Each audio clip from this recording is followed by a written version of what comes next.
Hello viewers, my name is Argo Mukherjee and welcome to my YouTube channel Mukherjee Commerce Academy. Today we will discuss about cost sheet.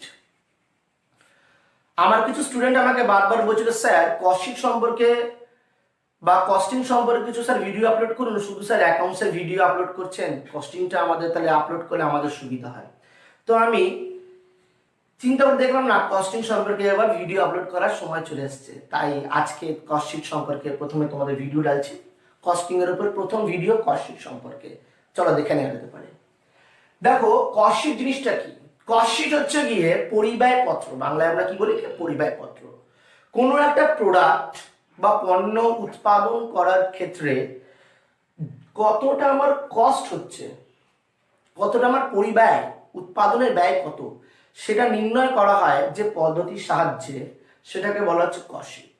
ওকে, শুধুমাত্র এখান থেকে আমরা কোনো একটা পণ্য উৎপাদন করার জন্য কত ব্যয় হচ্ছে সেটাই জানতে পারি না, উৎপাদনের বিভিন্ন প্রক্রিয়ায় এবং কোন স্টেজে কোন ধাপে কতটা উৎপাদনের জন্য কতটা ব্যয় হচ্ছে সেটাও জানতে পারি, এবং এখান থেকে আমরা ভবিষ্যৎকালে পণ্য উৎপাদনের ব্যয়টাকে নিয়ন্ত্রণ করতে পারি এবং প্রয়োজনে হ্রাস করতে পারি। বোঝাতে পারলাম?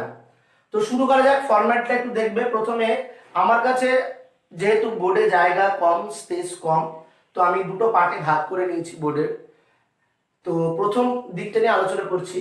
প্রথমে তোমাকে লিখতে হবে in the books of dot dot dot. ধরো তুমি বানাচ্ছ in the books of, suppose ধরো আমি একটা কোনো কোম্পানির নাম নিলাম ABC private limited, in the books of ABC private limited. নিচে লিখতে হবে স্টেটমেন্ট অফ কস্ট শিট। অনেকে শুধুমাত্র কস্ট শিটও লেখে, অনেকে আবার ফর দ্য ইয়ার এন্ডেড বা ফর দ্য পিরিয়ড এন্ডেড, নির্দিষ্ট স্পেসিফিক পিরিয়ড এর উপর বানায়, তাহলে সেখানে লিখতে হবে statement of cost sheet for the period ended বা for the year ended. Okay, দেখো প্রথমে তোমাকে লিখতে হবে পার্টিকুলার্স, ছকটা অনেকটা বিআরএস মানে অনেকটা ছকটা। দেখো প্রথমে ঘটবে পার্টিকুলার্স, তারপর হবে অ্যামাউন্ট, তারপর হবে অ্যামাউন্ট, অবশ্যই নিচে দুদিকে রুপিস আর রুপিস লিখতে লাগবে। ওকে, প্রথমে আমি একটা গোল চিহ্ন দিচ্ছি, তোমরা এটা পরীক্ষার সময় দিতে পারো পেন্সিলে দিয়ে, কালো রঙে বা কালো কালিতে তোমরা লিখতে পারো পরীক্ষার খাতায় র মেটেরিয়াল কনজিউম। র মেটেরিয়াল কনজিউম কথার অর্থ কি? উৎপাদনের ক্ষেত্রে তোমার কতটা মেটেরিয়াল ব্যবহার করা হচ্ছে সেটাকে বলা হয় র মেটেরিয়াল কনজিউম। অর্থাৎ উৎপাদন প্রক্রিয়ায় কতটা কাঁচামাল ব্যবহার করা হচ্ছে তার নাম হচ্ছে র মেটেরিয়াল কনজিউম। এটা বার করার ফর্মুলাটা দেখো। প্রথমে লিখতে হবে opening stock of raw material, অ্যামাউন্টের ইনার কলামে লিখলাম ওপেনিং স্টক কত আছে, এর সাথে অ্যাড করতে হবে purchase of raw material, less করতে হবে রিটার্ন অফ র মেটেরিয়াল, আর তার থেকে লেস করতে হবে closing stock of raw material. দেখো opening stock of raw material মানে কি? বছরের শুরুতে যখন তুমি উৎপাদন শুরু করতে গেছিলে তখন তোমার কাছে কিছু র মেটেরিয়াল ছিল, ধরে নাও 1,00,000 টাকা র মেটেরিয়াল ছিল, তাহলে এটা opening stock of raw material. এবারে তুমি র মেটেরিয়াল আরো কেনো, তাহলে purchase of raw material, purchase of raw material সর্বদা অ্যাড হলো, তাহলে 1,00,000 ওপেনিং এ ছিল, তুমি আরো পারচেজ করলে, তাহলে কত হলো 6,00,000 টাকা। ওখানে লিখতে হবে 1,00,000 টাকা opening stock of raw material, আর এখানে লিখতে হবে add purchase of raw material 5,00,000 টাকা, যোগ করে নিচে লিখলাম 6,00,000 টাকা। লেস, ধরে নাও 50,000 টাকা র মেটেরিয়াল আমাদের খারাপ বেরিয়েছে বা আমরা রিটার্ন করে দিলাম, তাহলে র মেটেরিয়ালের পরিমাণ বাড়বে না কমবে? অবশ্যই কমবে। তো লেস কি করছি? Return of raw material. বোঝাতে পারলাম? তো রিটার্ন অফ র মেটেরিয়াল করলে কি হয়? র মেটেরিয়ালের পরিমাণ তো কমে যাচ্ছে, তাহলে এটাকে মাইনাস করা হচ্ছে। দেখো পাশে আমি ব্র্যাকেটও দিয়ে দিচ্ছি যাতে তোমাদের বুঝতে অসুবিধা না হয়। আর এর নিচে কি লেস করতে হবে? Closing stock of raw material. যেমন বছরের শুরুতে কিছু র মেটেরিয়াল ছিল, বছরের শেষে কিছু র মেটেরিয়াল থাকতে পারে। ধরো এখানে র মেটেরিয়াল, ক্লোজিং র মেটেরিয়াল ছিল 150। কত ছিল? 150। তাহলে আমি প্রথমে ধরলাম 100 ছিল আর 500 কিনেছি, হলো কত? 600। 600 থেকে রিটার্ন অফ র মেটেরিয়াল 50 বাদ যাবে, আর closing stock of raw material 150 বাদ যাবে। 150 আর 50 কত হয়? 200। 200 যদি 600 থেকে বাদ যায় কত থাকবে? Very good, 400। এই 400টাকে আমি বাইরে লিখতে পারি। ওকে, আউটার কলামে নেট রেজাল্ট, এটাকে বলা র মেটেরিয়াল কনজিউম, মানে এত টাকা র মেটেরিয়াল আমার উৎপাদন প্রক্রিয়ায় ব্যবহার করতে পেরেছি। এর সাথে অ্যাড হবে ডাইরেক্ট ওয়েজেস বা ডাইরেক্ট এক্সপেন্সেস বা এনি আদার চার্জেবল এক্সপেন্সেস। দেখো ডাইরেক্ট ওয়েজেস, দেখো অ্যাড করেছি ডাইরেক্ট ওয়েজেস, আবার অ্যাড করেছি ডাইরেক্ট এক্সপেন্সেস। ওকে, কি কি অ্যাড করলাম? ডাইরেক্ট ওয়েজেস আর ডাইরেক্ট এক্সপেন্সেস। এখানে ডাইরেক্ট ওয়েজেস আর ডাইরেক্ট এক্সপেন্সেস অ্যাড করতে হয়, কারণ এগুলো হচ্ছে খরচ, আর খরচ হলে পরিব্যয় বা পণ্য উৎপাদনের ব্যয় বৃদ্ধি পায়। তাই ডাইরেক্ট ওয়েজেস বা ডাইরেক্ট এক্সপেন্সেস এখানে যোগ হবে র মেটেরিয়াল কনজিউমেশন। আর কি কি যোগ হতে পারে স্যার? চার্জেবল এক্সপেন্সেস আর freight on raw material purchase, যেটাকে আমরা বলি ক্যারেজ ইনওয়ার্ড। কি বলা হয়? ক্যারেজ ইনওয়ার্ড বা freight on raw material purchase. একটা কথা বলছি, যদি তোমাদের ভিডিওতে যদি কোনো প্রবলেম হয় দেখতে, তো তোমরা ভিডিওটা পজ করে দেখতে পারো। ওকে, পজ করে কপি করে নাও সঙ্গে সঙ্গে, তাহলে আমার মনে হয় তোমরা আরো ভালো বুঝতে পারবে। তো র মেটেরিয়াল কনজিউমের সাথে আমি কি কি অ্যাড করলাম? অ্যাড ডাইরেক্ট ওয়েজেস বা direct expenses, add chargeable expenses আর add freight on material purchase. তোমাকে বেসিক্যালি আমি যেটা বলছি তিনটে জিনিস মাথায় রাখবে। এখানে যে আমাদের র মেটেরিয়াল কনজিউম বেরালো, তার সাথে আমি তিন জিনিস অ্যাড করি। এক হচ্ছে direct wages or any other direct expenses or chargeable expenses or carriage inward or freight on raw material। যে কোনো ধরনের ডাইরেক্ট এক্সপেন্সেস আর চার্জেবল এক্সপেন্সেস অথবা ক্যারেজ ইনওয়ার্ড বা ফ্রেট অন পারচেজ, এগুলো সব র মেটেরিয়াল কনজিউমের সাথে অ্যাড হয়ে যায়, গিয়ে বাইরে বেরাচ্ছে কি? Prime cost. প্রাইম কস্টের পাশে তোমরা বুলেট দিয়ে একটা সাইন দিতে পারো, যে কোনো স্টারও মারতে পারো, আর নিচে অবশ্যই আন্ডারলাইন করবে কালো কালির পেন দিয়ে। ওকে, যাতে স্যারদের হাইলাইট করে কি স্যাররা পরীক্ষার সময় যখন তোমাদের খাতা দেখবেন তখন বুঝতে ওনাদের সুবিধা হবে। প্রাইম কস্ট অবধি তোমাদের কোনো কনসেপ্টে কোনো প্রবলেম নাই আশা করি। এরপর আমরা করবো ফ্যাক্টরি ওভারহেড। কি করব? Factory overhead.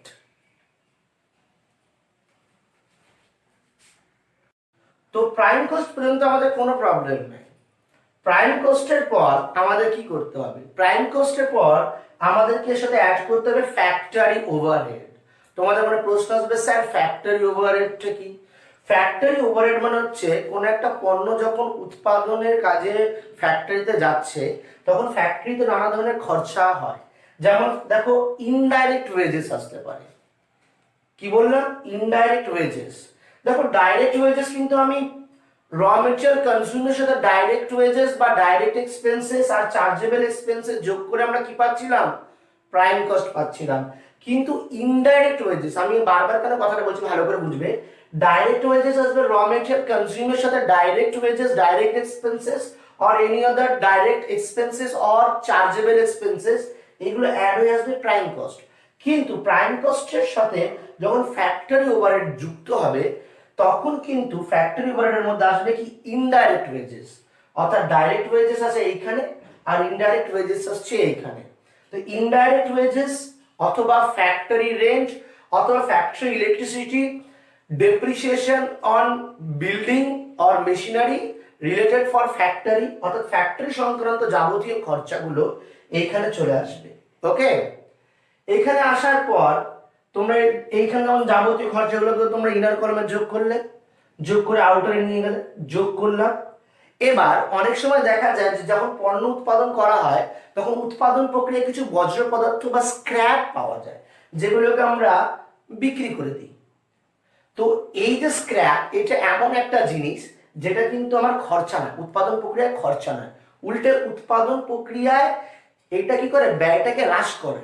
কারণ ধর আমি পণ্য উৎপাদন করতে গেলাম, তো সেক্ষেত্রে কিছু কাঁচা মাল কিছু ধরে নষ্ট হয়ে গেছিল, সেটাকে আমি স্ক্র্যাপে বিক্রি করে দিলাম। তো যে স্ক্র্যাপটা যেটা আছে, সেই স্ক্র্যাপটা কি বিক্রি করে কিছু রোজগার করছি পণ্য উৎপাদন প্রক্রিয়ায়, তো সেই স্ক্র্যাপের ভ্যালু কি হয়? সবসময় লেস হয়ে যায়। তো লেস কি করছি? দেখো সব অ্যাড করার পরে দেখো কি লেস করছে এখানে? লেস করছে কি? মাথায় রাখবে, লেস হয় কি? Sell of scrap. স্ক্র্যাপ এর ভ্যালুটা সবসময় কি হয়? লেস হয়ে যায়। তো স্ক্র্যাপ যদি বিক্রি করি, তো স্ক্র্যাপ বিক্রি করার অ্যামাউন্ট এখানে আমি ব্র্যাকেটে রেখেছি, মাইনাস করেছি, দিয়ে অ্যামাউন্ট এখানে লিখলাম। বোর্ডে জায়গা নাই বলে দেখো আমি ক্যারেট ডাউন করেছি, মানে পরের পেজে টেনে নিয়ে যাচ্ছি, ক্যারেট ডাউন করছি। ওকে, তো এখানে সিডি লিখে দিয়েছি। তোমরা এর নিচেও যদি তোমাদের পেজে তো জায়গা থাকবে, তো তোমরা পরপর নিচেও করতে পারো। ওকে, তো আগের বারে যেখানে সিডি করেছিলাম, তো এখানে আমি লিখলাম সেই অ্যামাউন্টটাকে বিডি বলে লিখে দিলাম, যেহেতু আমার কাছে জায়গা নাই।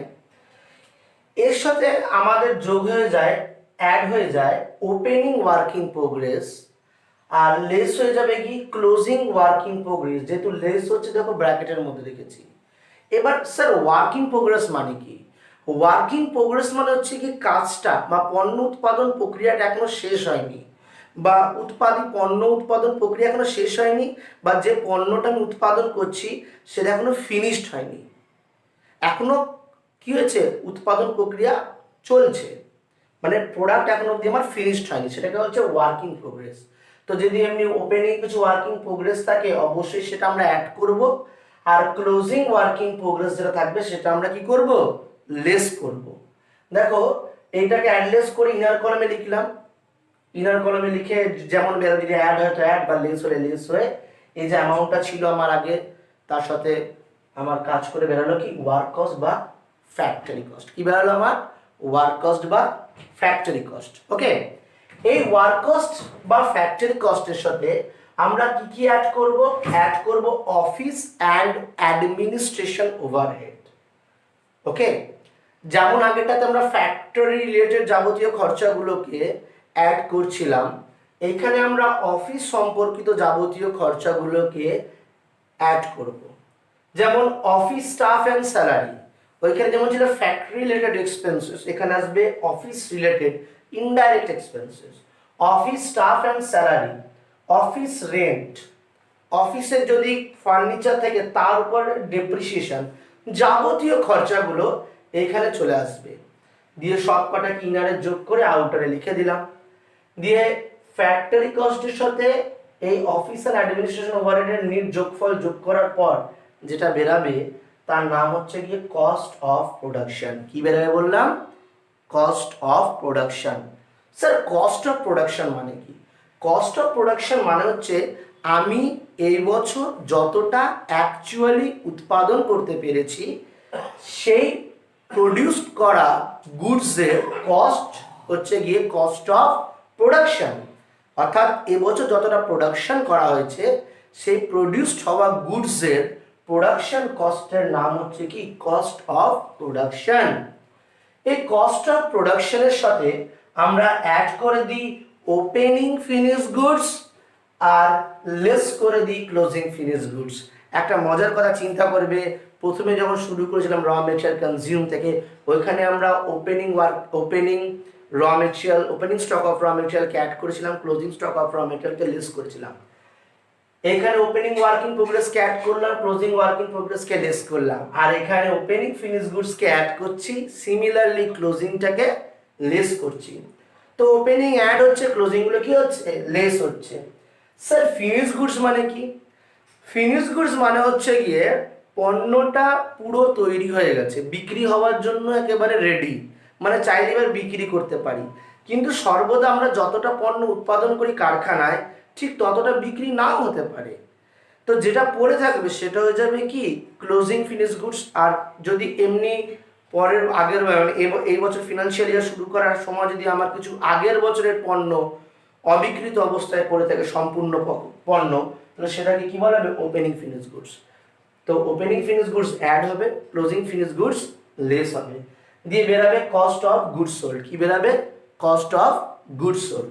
ওকে, কস্ট অফ গুডস সোল্ডের মানে কি স্যার? আগেরটা বলছিলাম কস্ট অফ প্রোডাকশন, আমরা যে গুডসটা আমি প্রডিউস করছি তার কস্ট কত, আর এটা হচ্ছে কস্ট অফ গুডস সোল্ড, অর্থাৎ যে গুডসটা আমি সোল্ড করছি, সোল্ড করা মানে কি বিক্রি করছি, তার কস্ট কত। সাপোজ আমি একটা এক্সাম্পল দিচ্ছি, ধরো তুমি 5,000 পণ্য কারখানা উৎপাদন করলে, তো ওই 5,000 পণ্য উৎপাদন করতে গিয়ে যে খরচা হবে তার নাম হবে কস্ট অফ প্রোডাকশন। কিন্তু 5,000 পণ্য উৎপাদন করলেও তুমি মাত্র 3,000 পণ্য বিক্রি করতে পেরেছো, তো যে 3,000 পণ্য তুমি বিক্রি করতে পেরেছো তার নাম হচ্ছে cost of goods sold. Cost of goods sold অর্থাৎ যে পণ্যটা তুমি বিক্রি করতে পেরেছো তার কস্ট কত। দুটোর মধ্যে পার্থক্য আশা করি বুঝতে পেরেছো। এরপর অ্যাড করতে হবে সেলিং এক্সপেন্সেস। কি expenses? Selling expenses. Selling expenses যেমন সেলসম্যান কমিশন, আমাদের ক্যারেজ আউটওয়ার্ড, এই ধরনের খরচা যদি আসে সেল রিলেটেড খরচাগুলো, তাহলে সেগুলো সেলিং এক্সপেন্সের মধ্যে আসবে। আমি একটা অ্যাজাম্পশন করে নিলাম যে এখানে বোর্ডের যেহেতু আমার জায়গা কম, তো আমি একটাই খরচা ধরে এটাকে বাইরে রেখেছি। যদি একাধিক খরচা থাকতো তুমি ইনার কলামে যোগ করে আউটারে লিখতেই পারতে, কোনো অসুবিধা নাই। এবার দিয়ে যেটা বেরাবে তার নাম হচ্ছে টোটাল কস্ট। কি কস্ট? কস্ট অফ গুডস সোল্ডের সাথে যখন আমরা সেলিং এক্সপেন্সেস যোগ করছি তখন আমরা পেয়ে গেলাম তাহলে টোটাল কস্ট। আর এই টোটাল কস্টের সাথে যখন আমরা প্রফিট অ্যাড করব তখন আমরা পেয়ে যাব কি সেল। কি পেয়ে যাব? সেল প্রাইস পেয়ে যাব। ওকে, তো প্রফিট সাপোজ আমরা ধরে নিচ্ছি যে আমাদের টোটাল কস্ট 10 টাকা বেরিয়েছে। কত টাকা বেরিয়েছে? 10 টাকা। আর সেল করছি আমরা প্রোডাক্টটাকে 12 টাকায়। তাহলে কস্ট থেকে যদি আমরা সেল থেকে যদি আমরা কস্ট বাদ দিই, মানে 12 টাকা থেকে যদি 10 টাকা বাদ দিই তো 2 টাকা প্রফিট পেয়ে যাব। অথবা যদি কোশ্চেন দেওয়া থাকে টোটাল কস্ট 10 টাকা আর আমাদের প্রফিট 2 টাকা, তো 10 টাকার সাথে 2 টাকা যোগ করলে আমরা কি পেয়ে যাব? আমাদের সেল প্রাইস 12 টাকা পেয়ে যাব। আশা করি ভিডিওটি তোমাদের এক্ষেত্রে ভালো লেগেছে। আজকে কস্ট শিটের উপর যে ভিডিওটি বানিয়েছি, আশা করি ভিডিওটি দেখার পর তোমাদের কস্ট শিট সম্পর্কে যে ভয়গুলি ছিল সেগুলো কেটে যাবে। তোমরা এই ভিডিওটি তোমাদের বন্ধুদেরকেও শেয়ার করো। আর অবশ্যই ভিডিওটি দেখার পর তোমরা লাইক করবে, কমেন্টের মধ্যে তোমাদের কোনো প্রবলেম হলে সেটাও জানাবে। আর আমার চ্যানেলে আজকে যারা নতুন তারা অবশ্যই চ্যানেলটিকে সাবস্ক্রাইব করতে ভুলো না। আর অবশ্যই বেল আইকনটি প্রেস করবে যাতে আমার ভিডিওর পরবর্তী আপডেটগুলো তোমরা খুব সহজেই পেয়ে যাও এবং ভিডিওগুলি দেখার পর তোমাদের যেন অ্যাকাউন্ট সম্পর্কে কনসেপ্ট আরও মজবুত হয়।